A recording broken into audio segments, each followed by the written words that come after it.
ભાવનગર ખાતે યશસ્વી વડાપ્રધાન નરેન્દ્રભાઈ મોદીના આગમનને લઈ ભાવનગર શહેરમાં ચુસ્ત પોલીસ બંદોબસ્ત ગોઠવવામાં આવ્યો છે। ભાવનગર શહેર પોલીસ છાવણીમાં ફેરવાયું છે। ભાવનગર શહેરમાં કેટલાય પોલીસ અધિકારીઓ ફરજ પર તૈનાત રહેશે। પોલીસ જવાનો કઈ કઈ જગ્યાએ બંદોબસ્તમાં છે તેને લઈ પોલીસ અધિક્ષક શ્રી ભાવનગરનાઓએ તમામ માહિતીઓ પૂરી પાડી છે। તો યશસ્વી વડાપ્રધાન નરેન્દ્રભાઈ મોદીના રોડ શો અને સભા સ્થળ પર એસપીજી દ્વારા સઘન ચેકિંગ કરી રિહર્સલ કરવામાં આવ્યું હતું।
આવતીકાલના રોજ વડાપ્રધાન નરેન્દ્રભાઈ મોદી ભાવનગરની મુલાકાતે છે, જેને લઈ એસપીજી દ્વારા રિહર્સલ કરવામાં આવ્યું હતું। ભાવનગર એરપોર્ટથી લઈ સભા સ્થળ સુધીના રોડ શોના રૂટ પર કરવામાં આવ્યું છે રિહર્સલ। પ્રધાનમંત્રી નરેન્દ્રભાઈ મોદીના આગમનને લઈ ચુસ્ત પોલીસ બંદોબસ્ત ગોઠવવામાં આવ્યો છે। સમગ્ર ભાવનગર શહેર પોલીસ છાવણીમાં ફેરવાયું છે। પ્રધાનમંત્રી નરેન્દ્રભાઈ મોદીના રૂટ પર એસપીજી દ્વારા નિરીક્ષણ કરવામાં આવ્યું હતું। મહિલા કોલેજ સર્કલથી વડાપ્રધાન નરેન્દ્રભાઈ મોદી કરશે રોડ શોની શરૂઆત। સભા સ્થળ સુધી કરવાના છે રોડ શો।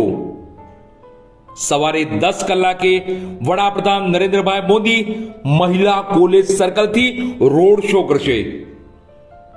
ભાવનગર જવાહર મેદાન ખાતે પ્રધાનમંત્રી નરેન્દ્રભાઈ મોદી જાહેર જંગી સભાને સંબોધન કરશે।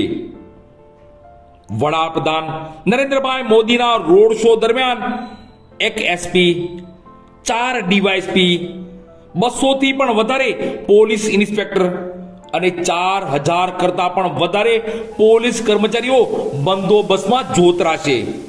આવતા દિવસોમાં જે પીએમ સાહેબનો જે ભાવનગરમાં પ્રોગ્રામ છે એના હિસાબથી અત્યારે એક રિહર્સલ ચાલુ છે અને સાથે સાથે છેલ્લા દિવસોથી અમારે જિલ્લામાં બંદોબસ્તની બધું પ્લાનિંગ થઈ ગઈ છે અને કુલ મળીને અમારા 40 જેટલા સિનિયર અધિકારીઓ અને 200થી ઉપર પીઆઈ પીએસઆઈ અને લગભગ 4000 જેવા પોલીસ કર્મચારીઓ અને અન્યનો બંદોબસ્ત ગોઠવાઈ ગયું છે.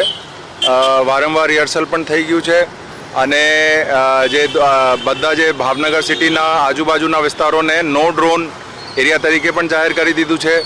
પાર્કિંગ માટે લોકોના જે વાહનોની અવરજવર માટે પણ એક ખાસ પ્લાનિંગ થઈ ગયું છે. જે ડાયવર્ઝન પ્લાન કરવું છે આ બધું થઈ ગયું છે અને અત્યારે એવી રીતે અમારે બંદો જે છે હાલ અત્યારે ચાલુ છે. એમાં જે કીધું 40 જેટલા સિનિયર ઓફિસર્સ, પીઆઈ પીએસઆઈ 200થી ઉપર અને 4000 જેટલા અમારા જે છે પોલીસ કર્મચારીઓ અન્ય લોકોનો બંદોબસ્ત ગોઠવાઈ ગયું છે.